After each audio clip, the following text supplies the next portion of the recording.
وما أحسن حسن الظن والرجاء بالله، فمن أحب شيئا أحسن ظنه به ورجاه.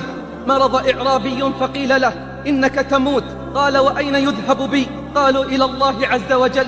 قال: فما أجمل الموت وما أجمل لقاء الله، إنه حسن الظن بالله. ومن أحب شيئا أحسن الظن به. قال أحمد بن الحواري: سمعت أبا سليمان الداراني ووقفت عليه وهو لا يراني، فسمعته يقول مناجيا ربه: لئن طالبتني بذنوبي لأطالبنك بعفوك، ولئن طالبتني بتوبتي لأطالبنك بسخائك، ولئن أدخلتني النار لأخبرن أهل النار أني أحبك، ولئن أدخلتني النار لأخبرن أهل النار أني أحبك. واسمع كلام العارفين بالله الراجين رحمته. قال أيوب السختياني: إن رحمة قسمها في دار الدنيا وأصابني منها الإسلام، إني لأرجو من 99 رحمة ما هو أكثر من ذلك. وقال بعض العباد: لما علمت أن ربي عز وجل هو الذي سيحاسبني زال عني حزني، لأنه الكريم الذي إذا حاسب عبده تفضل. يا الله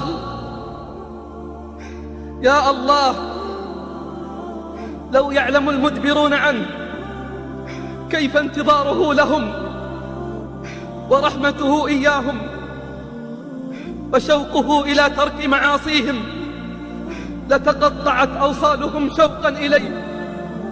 هذه إرادته في المدبرين عنه، فكيف بالمقبلين عليه؟ وإني لأرجو الله حتى كأنني أرى بجميل الظن ما الله صانع. قال ابن المبارك: جئت إلى سفيان الثوري عشية عرفة وهو جاث على ركبتيه وعيناه تهملان، فقلت له: من أسوأ هذا الجمع حالا؟ قال: الذي يظن أن الله لا يغفر لهم. قلت: من أسوأ هذا الجمع حالا؟ قال: الذي يظن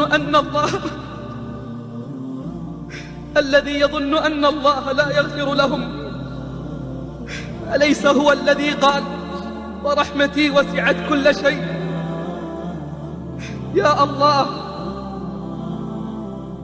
من الذي يحصي نعمك ويقوم بأداء شكرك إلا بتوفيقك وإنعامك وفضلك؟ وإني لأدعو الله أطلب عفوه وأعلم أن الله يعفو ويغفر. لئن أعظم الناس الذنوب فإنها وإن عظمت ففي رحمة الله تصغر. قال الربيع بن أنس: علامة حب الله كثرة ذكره والشوق إلى لقائه، فمن أحب شيئا أكثر من ذكره وأحب لقاءه. مت بداء الهوى وإلا فخاطر، وأطرق الحي والعيون نواظر. لا تخف وحشة الطريق إذا جئت، وكن في خفارة الحب سائر. واصبر النفس عن سواهم، فإن لم تجب بصبر فصابر. وصم اليوم واجعل الفطر يوما فيه تلقى الحبيب بالبشر شاكر. وافطم النفس عن سواه، فكل العيش بعد الفطام نحوك صائر. يا أخا اللب إنما السير عزم ثم صبر مؤيد بالبصائر. يا لها من ثلاثة من ينلها يرقى يوم المزيد فوق المنابر.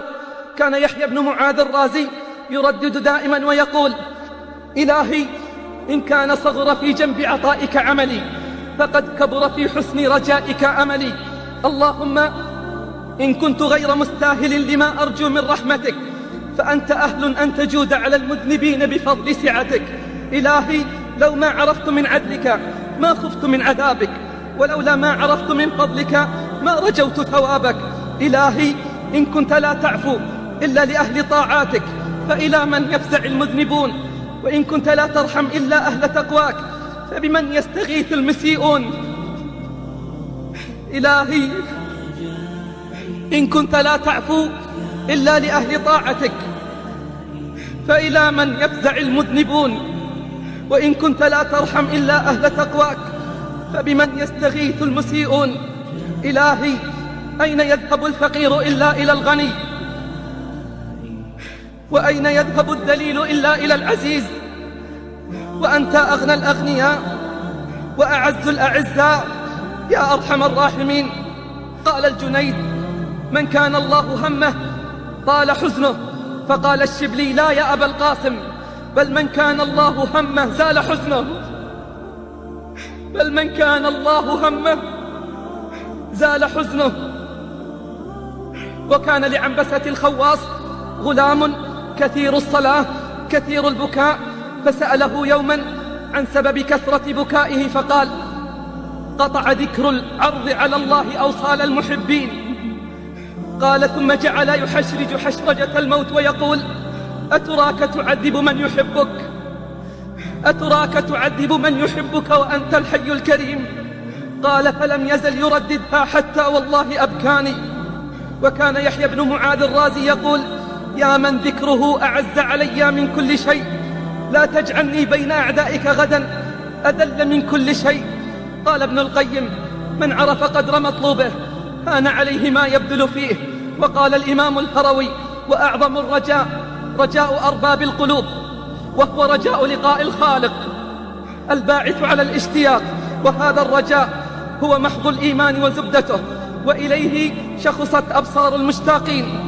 وهل للمحب راحة إلا عند لقاء حبيبه، وهل للمحب راحة إلا عند لقاء حبيبه.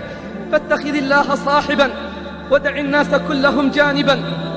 اسمع من خبر يوم يلقونه ويلقاهم ويرونه ويراهم،